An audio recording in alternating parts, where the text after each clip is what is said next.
Good morning, everyone. I'm Mrs. Darshana Yadav, Assistant Professor MES IMCC. Would like to welcome you all for second session of online FDP on Artificial Intelligence for Education, hosted by IMCC. Few words about IMCC. IMCC is a premier management institute which is recognized by Savitribai Phule Pune University SPPU and AICT New Delhi to conduct MCA program. Our MCA program is accredited by National Board of Accreditation (NBA). IMCC is recognized PhD research center under the Faculty of Commerce and Management (SPPU). We do have MBA, BBA, BBA CA, and BBA IB courses. The total student strength on campus is around 1,000. It's a great pleasure and honor for me to introduce you today's eminent speaker of this session, Mr. Ajit Deshpande. He is founder, CEO, Rises Analytics Solutions Private Limited, based in Pune. With his leadership, startup is recognized and appreciated by Startup India, Niti Aayog, AIM, TCS, and Kirloskar. He is having 25 years of industry experience, leadership in business, and high tech with delivery excellence. Before starting Rises.io, he worked in senior leadership positions held at HSBC and TCS and was employed by the top brands including SunGard, SAS, and Veritas. He has worked for 5 years in California, USA, with technology companies. Ajit sir started his career at CDAC Pune. He holds masters in computer science from NIT Raipur. Today, sir will be delivering the session on Unlashing the Power of AI and Adoption. With this introduction, I invite Mr. Ajit Deshpande sir to deliver his talk. Over to you, sir.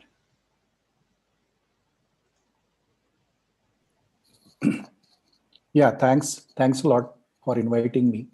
And I was very fortunate to hear the leadership on the day one, uh, Dr. Vinay Sahasrabudhe, Dr. Anil Sahasrabudhe, and various VCs.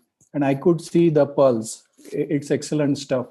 And also very fortunate to be part of league of experts, including various CEOs and data science and AI experts. So with that note, yeah, I would like to kickstart the presentation. So I would like to see how we can unleash the power of AI. And the main thing is hurdle is the adoption of AI, or we need to plan it better. So as you know, the artificial intelligence term was quite long back, and it is defined as machine with intelligent behavior such as participation, reasoning, learning, communication, and ability to perform human tasks. So that is in nutshell, very old definition, interesting. And it was started with a article by Bush. You can search Google and on Wikipedia, you'll find that. Until now, this is 2020, Google has so many innovations, IBM, and even my company is doing some of the stuff. So we are also part to the innovative journey now. And a lot of stuff happened in between from 1960 to 1920, 2022. And we'll see the next 2 years will be a really rise of AI. From the technical perspective, I thought I will just use this slide, but feel free to stop me if somebody has already talked about it. In 1950s, the artificial intelligence, even when I started my journey in CDAC way back in 1993, so we are using artificial intelligence and natural language processing, machine learning, these kind of stuff in very different way. And now what we see is the advent of deep learning. The tremendous compute power is available, and we are able to crunch a lot more data. So these are the three things when we say AI, machine learning, the basic notion is we try to automate the machines. Deep learning, using deep learning, we try to automate and try to learn the way human learns. So these terms are used interchangeably in the industry, but still there is some demarcation, and they call it AI is a bigger one. Subset is machine learning, and subset is deep learning. So there is a lot of data flowing in. This is completely, the world has become digital due to pandemic. Even everybody is online, and you can see that people are asking like, what is AI? And now they are really feeling, can we use it? And can we wait for the actual intelligence? Where is the actual intelligence? So when we say AI, so it starts with supervised learning, unsupervised learning. And so unsupervised learning need a lot of data, lot of crunching power. Supervised learning, tuning need a lot of domain expertise. So the combination of these two would be helpful as a solution. And then initially there was Alisa and several other question answer kind of bots. And nowadays it is much better done by Amazon and Google's of the world. So text generation, text to speech, machine vision, and various aspects you are seeing on day-to-day life, including something like Google Maps. So the things are evolving, and you are seeing, you are using it on day-to-day basis, and sometimes you don't even know you are actually relying too much on something like Google Maps, which is initially they did the unsupervised learning, and now a lot of supervised learning also happened. You mark some of the areas as this is a temple, this is not a hospital, so on and so forth, and then it got maturity more and more. So the other aspect is what we see is in the, for example, in case of Amazon, we see the recommendation engine active there. And so, and then there are evidence-based systems and perspective analytics. NLP and text mining is mainly used by the, for example, good example is the automated news reader and news creator. And a lot of predictive analytics also we are seeing these days. So once you say deep learning, it works on unstructured data. So that I'm not going to cover the big data aspect of it, but the big data is the backbone of this technology. And when we say big data, you need to build the data models on top of that information models. And the whole purpose is to how it can be consumed by the analytics engine, that is AI. And traditional databases were built on top of the business logic. So this is for quite different, very different, and it gathers the unstructured data and it handles complex operations. Feature extraction is a very important stuff. So for example, when I get a data from the financial economic strata, for say credit card analysis. So that data might be having about 500 columns, 500 attributes. And out when we say, can I detect the fraud on top of it? I need to see what are the correlation between various columns. For example, is my age related to buying pattern, age related to say fraudulent behavior, both positive and negative. This is called a feature extraction in very basic terms, and there are a lot more complex stuff. So this is how the data scientists work on extracting the feature. And how do we achieve the best performance? That is the goal. So from the AI, the paradigm is first is inspired by logic, philosophy, linguistics, then inspired by nuances. Then the neuroscience is important, inspired by the evolution of biology, probability statistics, and mathematics. That is very important. And analogy is basically in the sociology. So that it leads to the knowledge, then perception, communication, and reasoning and planning. So to get into AI business or teaching, or if you are a student, then you need to learn some of the skills. First, first one you see is in the black and white is very obvious. You need to learn something like Python. You need to learn TensorFlow, Keras, or R programming language, Scala, something like that. And you might be using Jupyter Notebook, Google Colab, RStudio as a development platform. Fine. But second part is slightly not very easy to visualize. the whole science of AI is based on the abstract behaviors and the measurement matrices in statistical world and mathematical models like ensemble model, and how do we combine two results. If there are two results, our brain is able to find out there are two conflicting things, we are able to find out which one is better for me to take a decision. For AI, it becomes a complex model. The last one is not very obvious, and that's where the confusion is.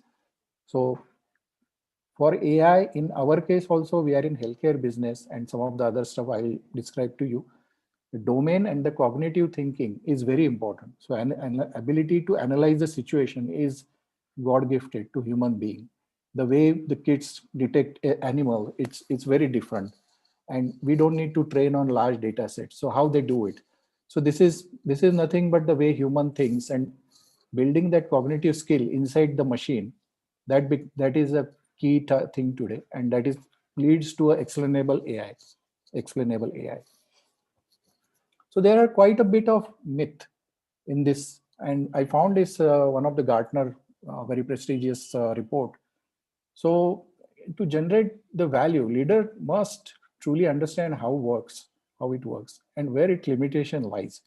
So if you are coming from the academics and research background, you need to definitely train the people and do more research on this topic, where exactly the gap is. So the myth is basically AI works like human brain. So no, it doesn't work like human brain. It is quite different. It's based on a lot of technicalities. And I took the example of the way kid starts learning about a cat, and then start getting pally with the animals. And so the AI doesn't work like that. AI is quite different. The intelligent machines learn on their own. No, the data scientists need to do a lot more hard work, a lot more effort, a lot of compute power is gone into that. Myth 3, AI can be 100% objective. No, it is quite subjective in case of, in case, for example, again, I'm going back to my example in healthcare. It is very subjective what cohort you're training on, who is the user, is he like a surgeon or is he a physician? It depends. AI will only replace mundane jobs. Not really. Mundane jobs are being automated. These were the industrial automation wave. But this AI wave is quite different than the industrial wave. And some people I heard in business also, my business or my education institute does not need a AI strategy. You for sure you need it, and you'll realize the kind of stuff going on in the world. Why? So just to summarize on these points, AI is not just about data. Absolutely not. It's not just analytics. You get the data and analyze. That is, if you are coming from technical background, you know that is called business analytics or business intelligence. The automation. So automation is also the industrial revolution, bring in a lot of automation. People used to do work using their hands, and now it is being using large machines to automatically, say, for example, say cloth production. And the some people feel like it's computer experts job. Again, a misconception, I would say. AI, you need a lot of domain expertise. Maybe if you're a team of say 10 people, 50% should be from domain expert, right? And then 50% should be from the programming or background who can tune it properly. And the computer experts job is required because it still lives in the computers and programming languages. But that is not the only thing. What we have learned is many of these doctors and other professionals, they have developed much better AI systems. So the adoption of AI, that was one of the things I just wanted to bring to your notice. Adoption of AI in education is accelerating, massive potential, but hurdles still remain. And some of the reports you can find out, this is from Holon, and what it says is institutions, edtech, services, and enablers. And they found that on the radar of no action plan, there you can see that large bar here, 39%, 13%, 20%, 34%. So nothing on radar, that's not a good sign. But some institutes are started very early and they are reaping the benefits. Typical adoption of AI, the main thing is I studied other countries, how they are doing, some of the big countries, and which I am talking about. They have built a very collaborative environment to build the AI. AI need data, AI need the expertise, and AI need what exactly you want to extract from the system. So that becomes a very, very important point. So for us, this is my thought. You may not agree with me, but together definitely we can solve the problem. The main hurdle is the traditional thinking. Oh, my course is something like mechanical engineering course, or my course is something else. Why should I learn AI, or why should I adopt AI? Same question. The ecosystem is still not very strong. The dots are not connected. Like on Sunday, I had a call with NIT Raipur. They invited me as an advisory. And what we realize is the biomedical department has involved now AIMS Raipur also. So that is the way to connect the dots. The ecosystem will be built like that. And lack of startup culture, these people may or may not agree, but we are going through the pain of startup. A lot of things are happening. I'm very happy because I lived in California for 5 years, and things now are changed very, very good, but still there is a long way to go. We still see a lot of fear of failure and mental blocks like assured job or not leaving my topic. What will happen to the stuff? So the global challenges are there during pandemic and post pandemic. The fear is, I don't know whether are we in the pandemic or post pandemic. I have no idea. Currently there might be second wave in some countries. You already noticed that. So I don't know, but what I feel is there are definitely new entrants from other countries from where this virus originated. There are many companies want to come to India. That is upside. The downside is some of the companies feel like, if anyway it is remote working, why my company should reside in India, especially the production kind of work. A changing job landscape and work from remote locations, is it a challenge or is it a boon? That we have to, time will tell. New business model and opportunities. So if we think in piecemeal, like I'm in education, why should I look at the business and other opportunities? I think that will be a really bad thing to happen to the country. So I feel it has to be completely holistic picture. So some of the remedies with my limited knowledge and outreach I could think is, um, for this forum, it's open to you. I would like to listen from you also and get guidance on what you expect from the startups and technologies and other stuff. So the AI is not one engineering branch. It has to be applied to every engineering branch. Why? Because the COVID-19, the disease impacted everybody. They did not ask whether you are rich or poor, or you are staying in one state or other state, you're tall or gender, no discrimination. So the disease was so bad, right? So on the good side, it should be AI and this more high-tech technologies should be applied everywhere. Solution design should be completely based on prototype and outcomes, and how we can take a benefit out of the technology available, what problem I could solve. The academic trends are tremendous. There are many universities in India and abroad who are doing a lot of work in AI. And there are a lot of innovative way to teach and learn. So some of you might have attended this AI challenge rise, and they figured out about 5 streams, and on 5 streams there the challenge was given. There are so many speakers, and we see tremendous traction because of our prime minister and the ministries and various industries, including somebody like Kirloskar and TCS of the world. They took tremendous interest in all these things. So you will see a lot of things happening on the ground. Education, what I think, and you may please correct me if I'm wrong. So I'm not the expert here on the education. So when I say education, I think our main notion is learning from, say, university, college, that kind of stuff. But remember, there are multiple branches like engineering, law, medicine, arts. The traditional guru system is also impacted because of this pandemic. Remember, the Hindustani classical music and dance forms, you cannot learn online, but now there is no option. People are learning online. So a lot of scope there to improvise. And people do learn from, say, traditionally they used to learn from books and nowadays from books, but still there is a lot of scope to improvise to provide more learning based material. And the students are coming from various backgrounds. I lived in US for 5 years. I realized there is much better system to involve the professionals on the education. And also we definitely cannot forget about the special needs, like something like blinds or disabled people, to how we can help in this system. So this is one of the videos. Just give me 1 minute.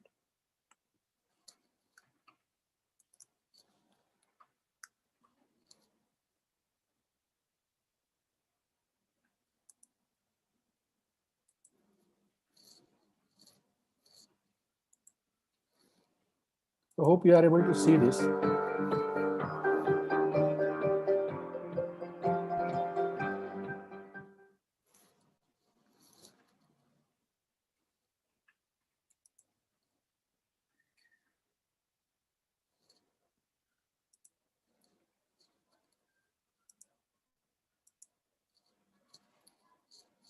So if the education is more fun, you will see the better results. And can AI help? We are having a lot of standardized tests. The country has now new education policy, and then Naya Bharat, Atmanirbhar Bharat. I think this is the time to change all this and see how we can get out of this typical. This cartoon is about standardized test in other Western countries, and now we are also following similar models where you need to pass the exam and everybody has to go through the same tunnel. So AI could radically alter the learning environments. The schools themselves can change. Okay, and the AI can support teachers in various ways. And AI is a teaching assistant, learning analysis, personalized education, and home tutoring, and also for the assessment testing.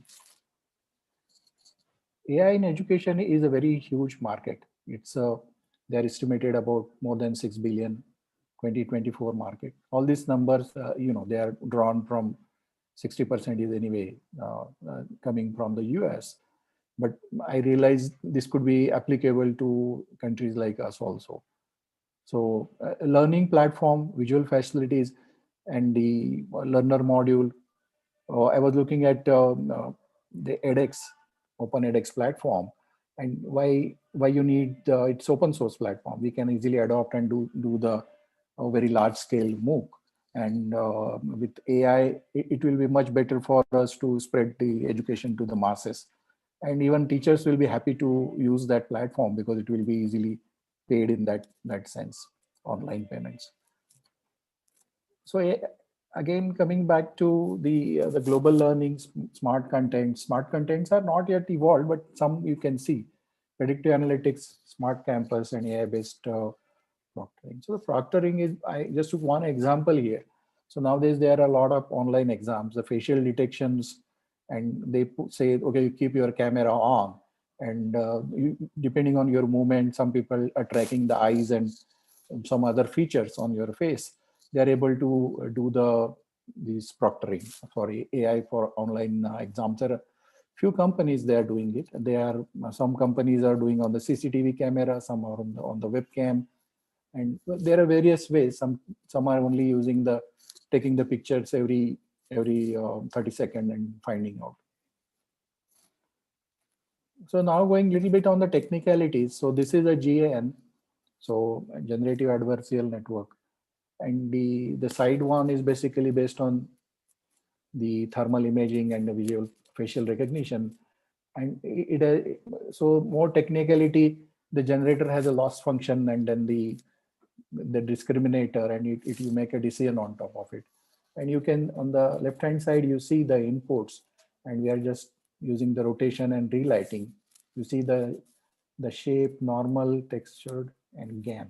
So GAN has a much better result that you can see. So GAN is another deep learning technique. So coming back to, as I said, my company, we started 3 years back, and we found that AI could have a very different kind of application. And nowadays, since the music classes, all these classical music classes they are conducting online. So one of these module would help the music teacher. There may be 20 students. You can't pay attention to 20 student what they are singing. In face to face, it becomes easy, but it is difficult. What is their attention span? So in this case, this system does is it finds out each and every student they can sing on their own. It immediately detects what raga they are singing, just with 15-second sampling. And it's a completely deep learning based system. So this definitely would help the music teacher to handle that volume and actually make sure these students are trained properly. One more example is some of our interns and the company, we are working on the land record related stuff. So the site analyzer is developed for architecture students. Currently at this stage, I think it is more for the students, and then it can be adopted by the professionals. So I will just switch this and show you a little bit of demo. So hope we are able to see this. So this is the site analyzer I was talking about. And the ebhumi.in is the website. It is all the help is given here. How to zoom out of the map, pinpoint. So some of the stuff what you can do as an architect or town planner or various other people, you can see the area measurement for this particular area. And this type of map is what's smaller. And then there are some tools for finding the streets and creating the architectural design. So we can just map it here. You can zoom it and you can add one more stuff here. So the area is marked. Now you want to do a town planning kind of stuff. So, and again, this area is mapped. So this may be a large construction site, and you can change the shape of this, and you can map it properly. So it's like you can zoom in and zoom out. So various type of maps, you can change the color. So going back to my presentation.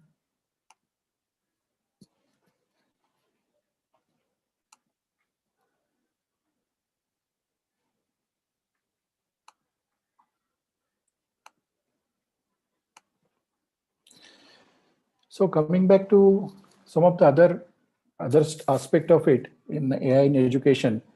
So the smart content I wanted to show, but due to limitation in time, I will not be able to show that because we are able to analyze summarize the content and cross-link it. So the cross-link one, as soon as you do the cross-linking, it can create a knowledge base, and that knowledge base becomes your smart content. So it could be leading to a knowledge graph. So knowledge graph is a way to store the information.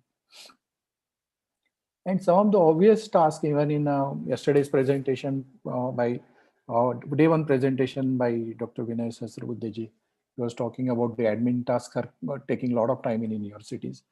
So these are, I think, low hanging fruit, but the precondition is you should have a more digital data and a very customized learning plan and also career guidance. These are the career guidance stuff. I have seen some of the Japanese companies, they have done career guidance robots and immediate and attention for because the span of attention has gone down in this generation. So this could be definitely using AI. So there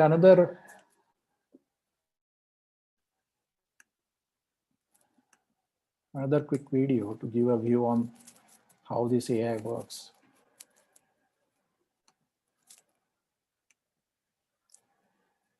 So hope you are able to see my screen.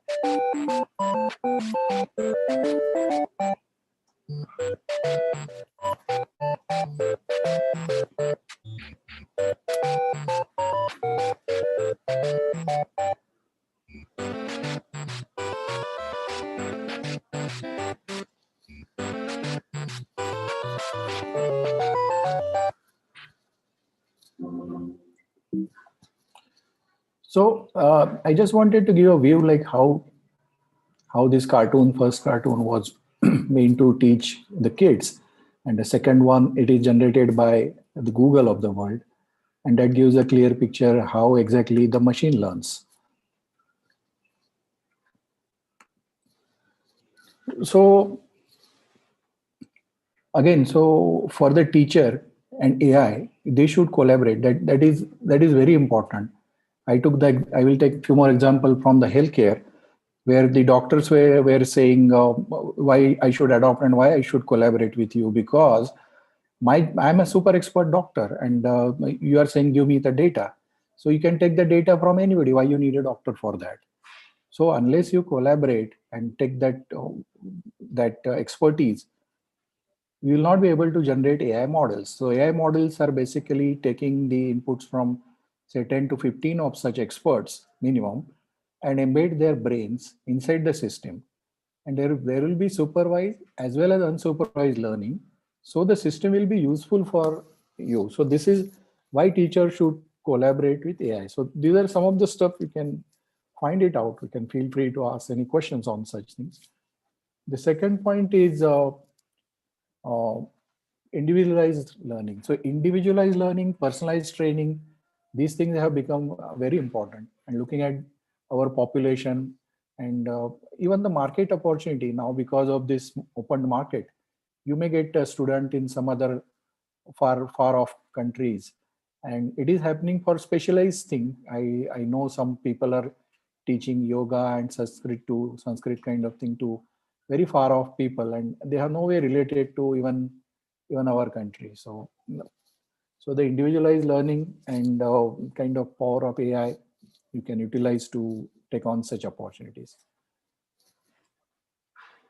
Universal access to all students, this is also very important. So if people are not able to travel, interestingly, there are a lot of uh, downsides. When the pandemic happened, everybody was locked in the homes, and some people travel to their hometowns. They were not able to access the stuff. But still, I feel with this kind of scale, I think our country is fully ready. There is a lot of scope to improve, but it did not really fully collapse. Like countries like Italy and other stuff we are tracking from the healthcare, they were completely on verge of collapse. So we are very fortunate, and we definitely need to improve. When we say the universal access to the all students, wherever they are sitting, they should be able to learn the courses of their choice rather than doing the very customized, very non-customized courses and just getting the degrees and don't know what to do. So I don't know whether it could solve the larger problem, but this is a thought process. Automation of admin tasks, I talked about it, including right from the taking the photographs of students and their entries to actually the charging the fees and a lot of other stuff. Even the admission day is a many times some professor definitely enjoy that. They feel like that it's human connect, but many times it becomes a really burden. A lot of time is gone in such activities.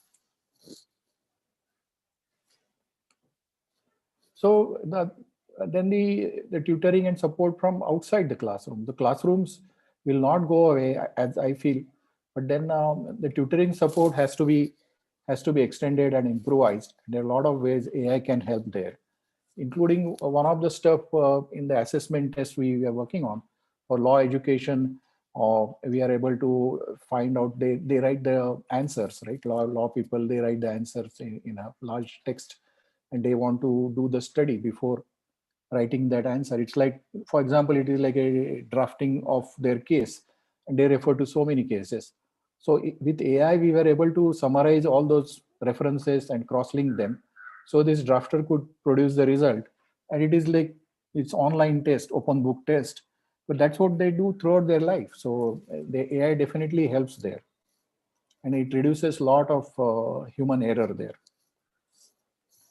So now switching the gear, going to the healthcare institutes. Why? Because when we say AI in education, we are not just talking about engineering and other streams. Remember, it spans across. AI is definitely a cross domain expertise required here. And you can see that some of these professors and students, they are become the front runner in contributing in AI COVID-19 pandemic. They are using AI for drug discovery. These people are using AI to track coronavirus outbreak. This is a Boston picture. So I just wanted to highlight Professor Dr. Arun Jamkar. He's a known person in Pune. He was dean at BJ Medical and several other places. He is mentoring my startup. Also, he is a consultant at Persistent Systems. If you get a chance, please do visit his website where you can find out a lot of material how AI is applicable in medicine. And also, I was fortunate to talk on some of the forums to the medical colleges where I was a co-author, and we talked about how AI can help in education, how we can. And good example we could find out is the way they train the say for eye surgeon. So there a lot of stuff can be improvised there where they treat the patient and also learn on the way when they are doing their MS surgery or ophthalmology related high-end courses. So where the augmented reality and AI can definitely make a big breakthrough. So there are several such examples, not going in the detail of it, but definitely want to give a different perspective here. Another stuff is, as you know, my company's primary focus is on the healthcare. We do is medical AI assistant software for frontline doctors. It was appreciated big time by, say, somebody like TCS and Kirloskar. This what you see is a Kirloskar presentation on our website and our social media. The slide I have put it is a TCS presentation in NASCOM keynote speech. We do the explainable AI, machine learning, deep learning on medical imaging, big data, and we are able to tell what disease it is and what is the disease progression, and especially for the pulmonary condition and cancer, chronic and critical care. So another example again from the medical domain, when the people do ask, give me one example how AI is really working from the workflow perspective, not from the data science perspective, where we know there are some algorithm to do machine learning like RNN, CNN, deep learning. Apart from that, what exactly how it helps? So first, say here ABCD. What you see is the get the hospital's data, then the doctor calls for some imaging, say CT scan kind of stuff, and then the deep learning based analyzes it, uh, lung region extraction, and it find the lesion mapping and the lesion classifier, which is feed into their own system of teleradiology, and the radiologists see this, and then it benefits the patient. So this is the workflow how AI really improves the stuff where there are less doctors or a lot of workload in case of pandemic. So this is another example where you see uh, the example of segmentation, classification, and the patient with functionality of significant uh, some of the diseases, right? And this is the city angiograph, and it finds out the degree of coronary stenosis. It improves the diagnosis. Basically, I took this example just to let you know that unless you understand where exactly the AI is working fine and where it can make an impact, it will be difficult to adopt in case of in academics and education. So another example from our Ayurved, there are a few more companies who are, one of the companies in Pune has done a Nadi Pariksha device, which does the predictive analysis and gives a complete report of your uh, three dosha report and your diet report, and also suggests some of the improvisation in your day-to-day life. So this example is when we say AI is mostly currently is used as a personalized, we are creating a personalized medicine assistant. Similarly, traditionally, entire Ayurveda is about personalized medicine. So and there are a lot of knowledge available in the books and a lot of knowledge spread out with the experts across the globe. And mostly you can see like in Maharashtra, Tamil Nadu is having strength in um, something else, and Maharashtra is having something else. All that knowledge combined, that becomes a perfect AI assisted system. So some people are working on it. On the conclusion side, what I feel is, can AI completely replace a teacher? So what I feel is not in near future. So no worries for teachers. You can just relax like this. And if you are interested, feel free to connect to me. This is my email address, info@rises.io. Social media, you can see a Deshpa1 on LinkedIn and on the Twitter. So thanks a lot. Thanks a lot. And definitely, I wanted to cover it faster than expected and open the forum for the discussion, so I can elaborate on the other stuff. So I hope that that is fine, sir.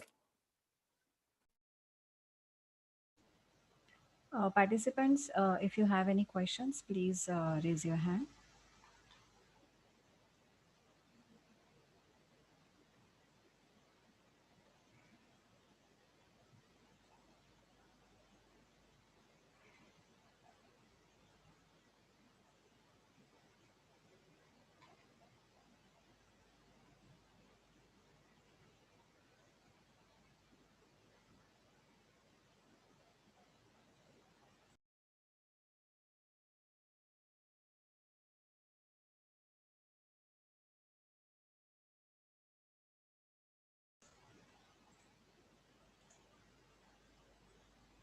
Yes, sir, we have a question.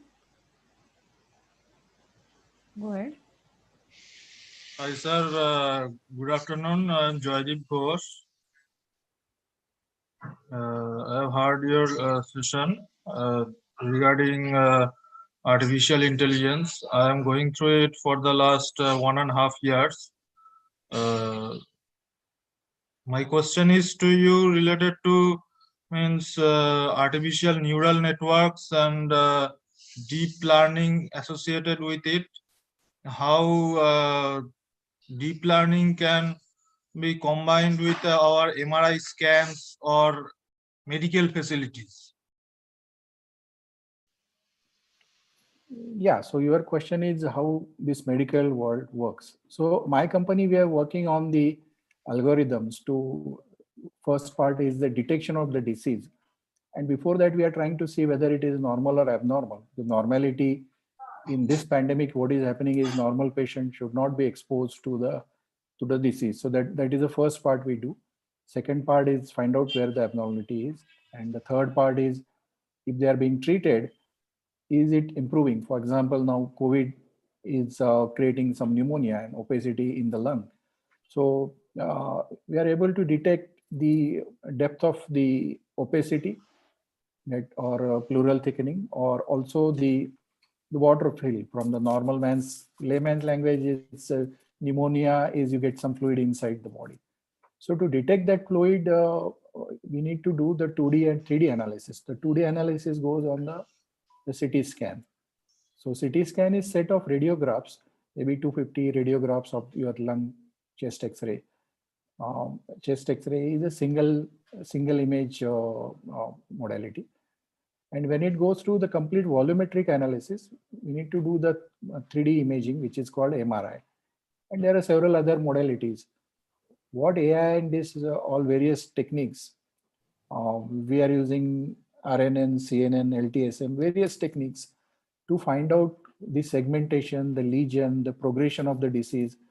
In case of something like cancer, it becomes uh, uh, very complex because these the lesions, the glands, the infection, cancerous glands, they spread over the time. And even if the size goes down of that particular cyst or a gland, but it spreads. So the spread is very dangerous, and but the size goes down for that particular, and that is being treated. So but it again appears for example in breast cancer, it may reappear after 6 years, 6 month cycle to do the radiation and treat. After 6 years, it may reappear in some other body parts. So that becomes a challenging problem, and where AI is helping. And then there are a number of algorithms used, not just one. And depending on, for example, we are using the segmentation and creating the masks. So these masks are used by the receptors as the receptors in the cancer, breast cancer, and that's how we do. Uh, okay, sir. Thank you. Can you, sir, prescribe any sort of algorithm that can be used in this sort of problems where scikit-learn or pandas are used? Any specifications, specific websites, or any guides related to that? Yeah, well, this scikit-learn and pandas, these are the basics of data science. So you create a data buffer and you write some machine learning kind of algorithms. And there some of these are having like linear regression, KNN. So these are more definitive behavior, I would say. In case of the image analysis, we need to go a little deeper, and they are based on something like, and if you heard of this NVIDIA company, so NVIDIA creates a couple of technologies like Clara is their medical imaging platform. Then there is a CUDA, Compute Unified Device Architecture on GPUs. And Google has the technology TensorFlow and TPU, TensorFlow units. So this using this TPU and GPU, these models are the AI models, deep learning models are trained, and it happens on the large data set. It consumes a lot of memory and a lot of compute power, and that's how these models are becoming more and more useful to the doctor. But remember, cracking the data science related stuff is relatively easy, but the adoption, why doctor are asking us also, that's fine. This is a fantastic result, but then why should I use it? Why should I use it? So again, we have to tell, no, this is your assistant, this is your buddy. That's the reason you have to train. What is the gap? What exactly you look for a disease? How you treat the patient?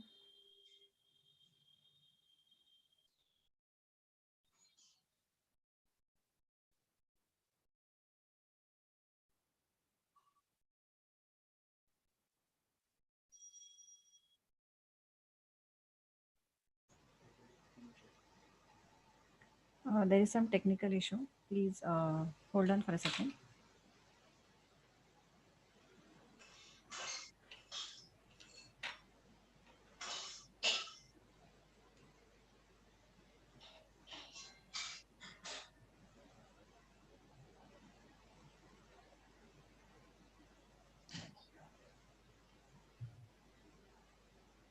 Good afternoon, sir.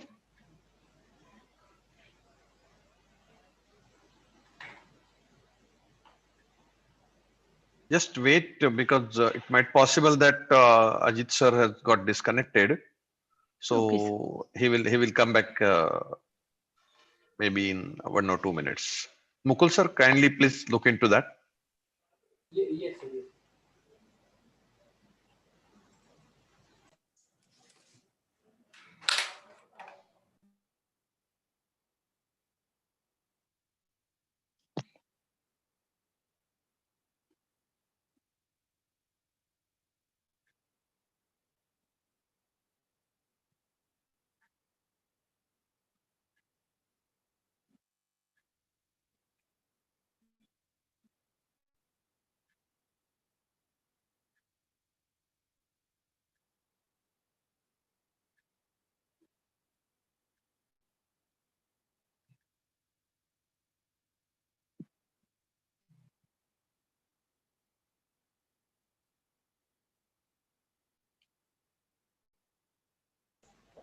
Bhosle madam, please hold on. Ajit sir is trying to connect.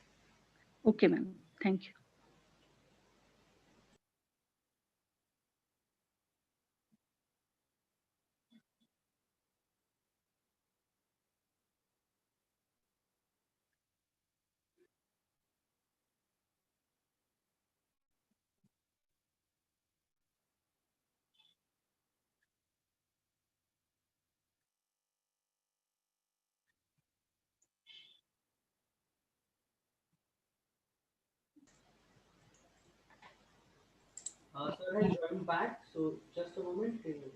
Yeah, I'm back. Sorry, I got dropped off.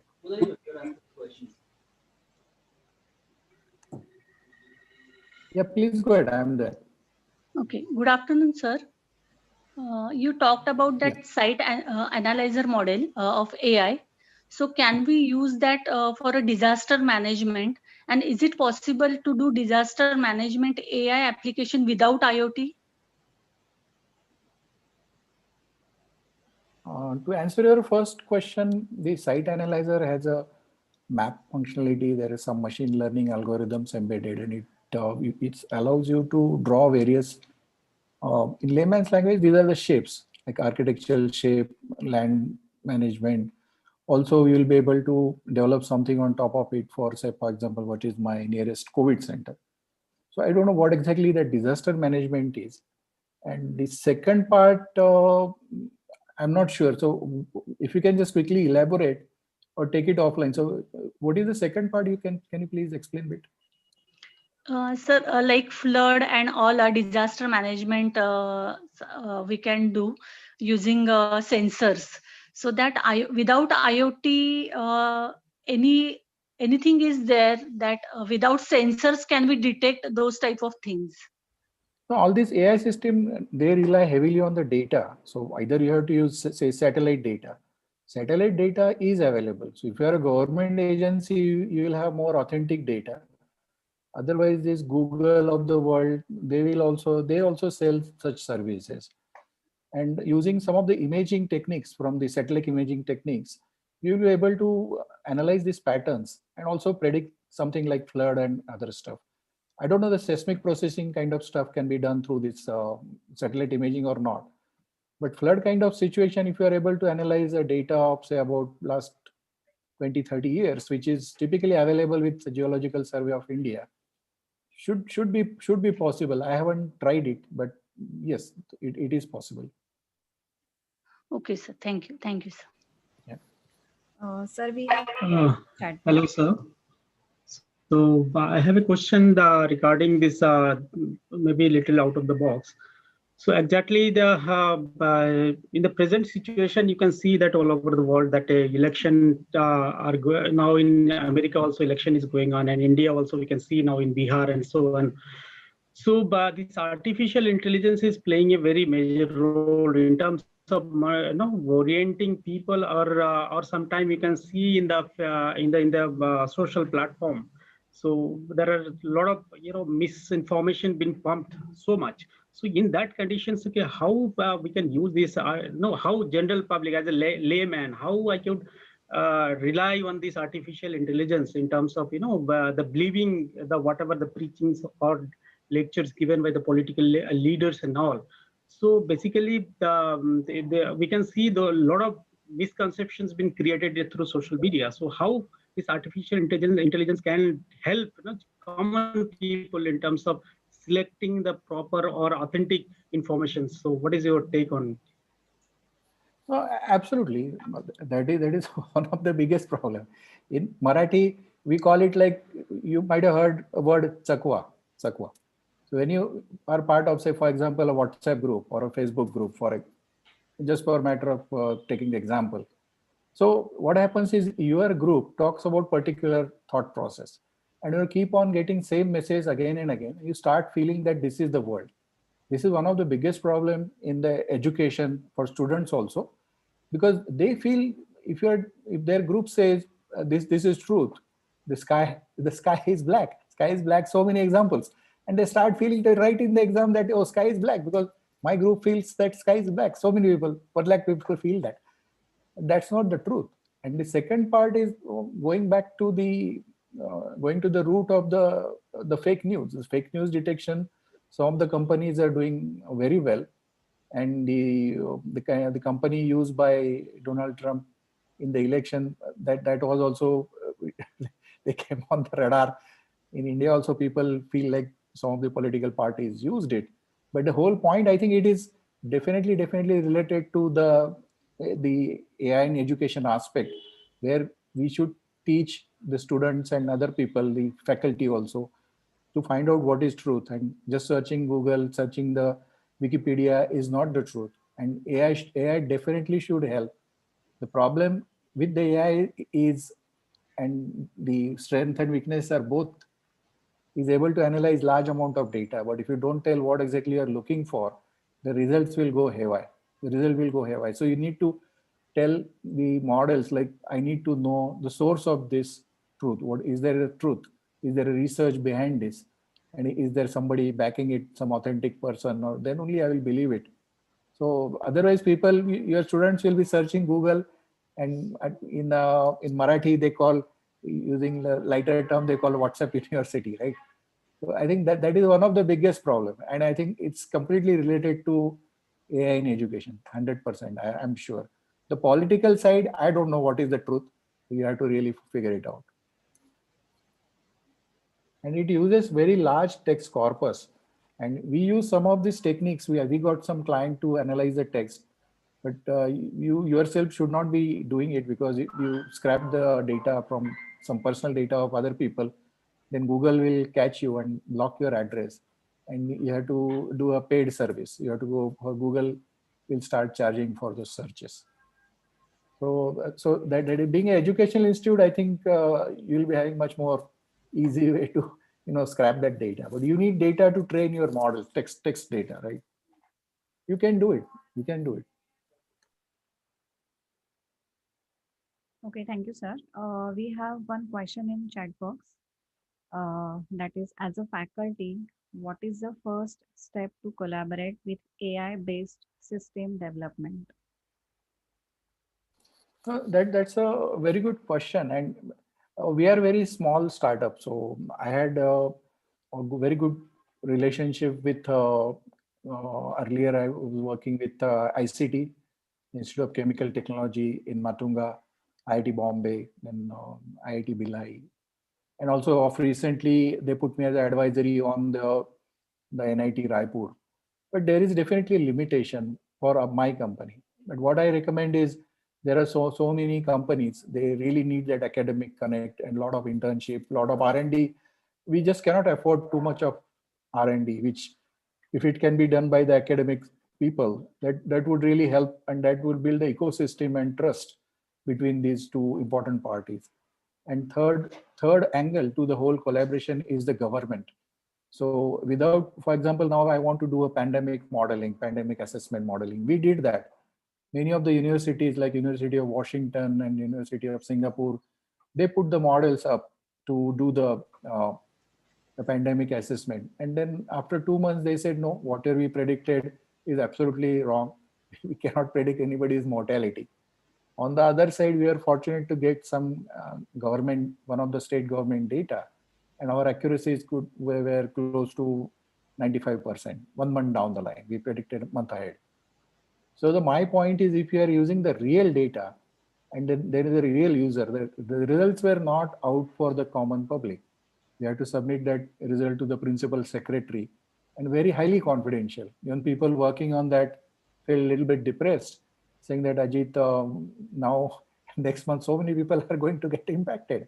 I said, that's not our job. Our job is to predict, give the results, and let them handle the way they want to handle the situation. So I think this collaboration is extremely important. You have to look for example, if you are engineering college, you have to look for a law college. If you are some other college, you may have to look for, say, a medical college, what or not. Completely depends on the professor's interest, and then look for companies working in that area. I attended one of the seminars by Kirloskars, and then realized they are using a lot of IoT, AI, machine learning, and 3D printing for their the pumps business. So even such big companies could be of great help for the institutes to really start collaborating and see the world-class stuff and also contribute. Not just the student, but the faculty and the institute would also get a lot of input from them. Thank you, sir. And we have one more question in chat box. Uh, that is for creating a data set of our own with medical images to train a deep learning algorithm. Approximately how many images do we need in each training and test set? So that's a good question. Anything related to medical, I'll be more than happy to even formally collaborate from my company to answer the question on the what is our learning. I worked on the big data stuff long back, 3-4 years back. I was heading one of the big data uh, analytics division in HSBC and TCS. So from my experience and the thumb rule for train and test, currently we are using the traditional mechanism of 70% train, 30% test. 70-30 is a standard ratio. But in case of medicine, medical world, especially the imaging world, the things we have to relax a bit. Also, availability of the real data, this false positive, false negative, and normal data, is extremely poor. Extremely poor. In case of advanced countries like Japan, they're absolutely struggling for that. Small country, not much of data. Other big countries like China, they have tremendous amount of data, tremendous collaborations. In India, we have a lot of data available, but not annotated, not clean data. It is sometimes it is useless data. And when you say medical imaging data, there are a lot of modalities, right? From say your ultrasound, which is a very low quality image, to MRI. MRI is very, very high quality image. Then there are thermal imaging. And as I said, the sizes also depend a lot. Quite a bit of difference in say KB size. So the X-ray may be in just few megabytes. Then your CT scan goes into 34, 40 megabytes. And the MRI may go in say 3 or few gigabytes, because you remember you go to the MRI doctor, they will give a CD to you. Nowadays it may be USB. But my point is the size varies, and inside CT scan, you'll find about 250 slices, chest CT scan 250 slices. So when you say one patient data, one CT scan, it is 250. And then you have to build a data model on top of it to be used by what? Used for say segmentation. Are you doing it for categorization or classification? All, all are different. All are different. So depending on the model and the accuracy is again divided into three major parts. And we are using F1 score and area under curve ROC. But what is your specificity expectation? What is your sensitivity expectation? What is your accuracy expectation? Depending on those expectation and type of models, uh, you need to build a data model. So that level of complexity. And once you do all these things, then again you have to go back to a doctor and ask the doctor saying that what exactly you want to do with the results. Again, you have to change your data models and correlations. And because in case of TB, the confirmation test is on the sputum. Sputum is a confirmation test. So that's how you'll find the confirmed cases in the data, whether your accuracies are good or bad. Not on the imaging, whether doctor says using the X-ray, he says this person is having TB, people will not accept it. There are so much variance in the doctor.